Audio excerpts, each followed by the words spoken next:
Inspired leader, learner.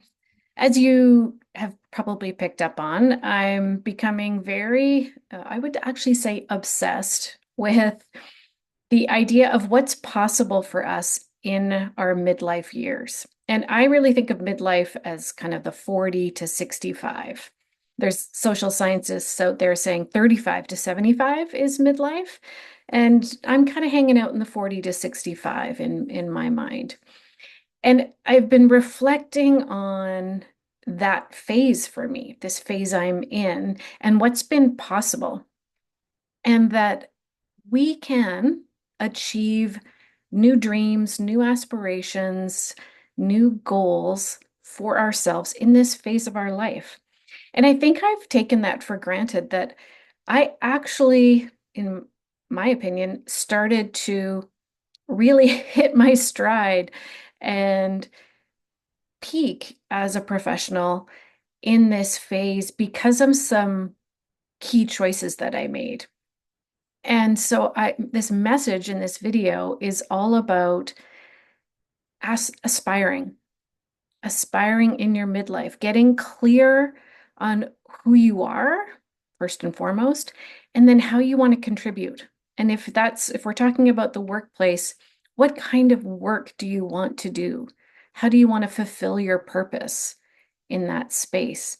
And being brave enough to go after that because you can. It's totally possible. And if you're in your 40s and not enjoying what you're doing, I really want to encourage you not to choose the, oh, well, TikTok, 10, 15 years and I'll be retired. I can ride that out. 10 to 15 years is a very long time to be unfulfilled, unsatisfied, burned out, or just out of alignment with your natural talents and how you can contribute and where your heart wants to contribute. So, what really inspired this is thinking about my week last week. I was in my railroads role as associate faculty and taking a cohort through the final 3-day capstone and spending the weekend feeling tired because 3 days on Zoom with that kind of focus is a lot. But I said to my husband on Saturday night, I was like, I have to remind myself, like, this role was a dream goal, a dream goal. When I graduated from the program in 2012, I had this little tiny voice inside me that was saying, wow, wouldn't it be amazing to be one of these faculty members who I held in such high esteem and they had such a big impact on me. And I had this little tiny voice like, oh, what if you could do that? And so that little voice just kept talking away in the background. And then, so I was 43 when I graduated the coaching program, executive coaching.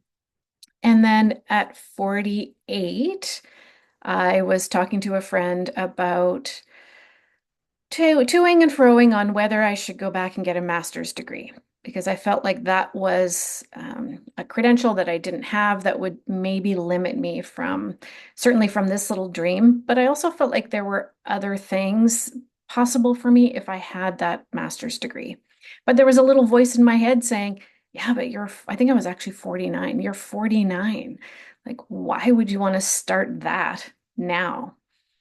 And I'm so glad I didn't listen to that negative voice, the status quo voice, the play it safe voice, and um, instead I enrolled. And I actually enrolled, was accepted, and then I ended up deferring because some things were going on and timing just didn't feel right. So I started when I was 50.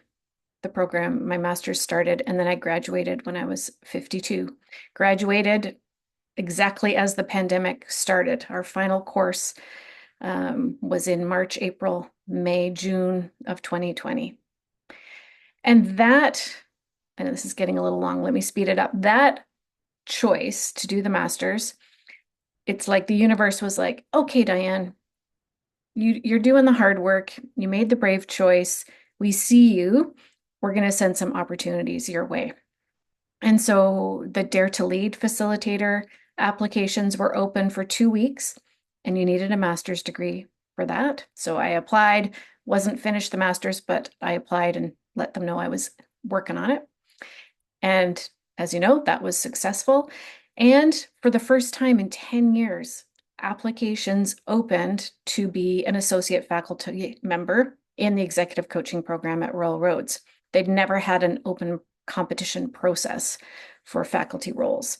So I was like, okay, I'm going to throw my hat in and see what happens. And so, again, wasn't finished the master's, but I was in play and was successful in being selected and onboarded into the faculty team and have been teaching in the program now for 5 years. It is never too late to go after your dreams, to stretch yourself into some goals, and be willing to make some brave choices, do the work, do the learning. I really think the work is learning and being vulnerable, putting yourselves out there, applying for both of those roles, Dare to Lead and the Royal Roads faculty, was capital V vulnerable for me. And I did it anyway, even though it was uncomfortable and I felt very exposed and the risks of failure felt high, all the things that hold us back. And the imposter syndrome. That's a blog for another day. Please don't hold yourselves back.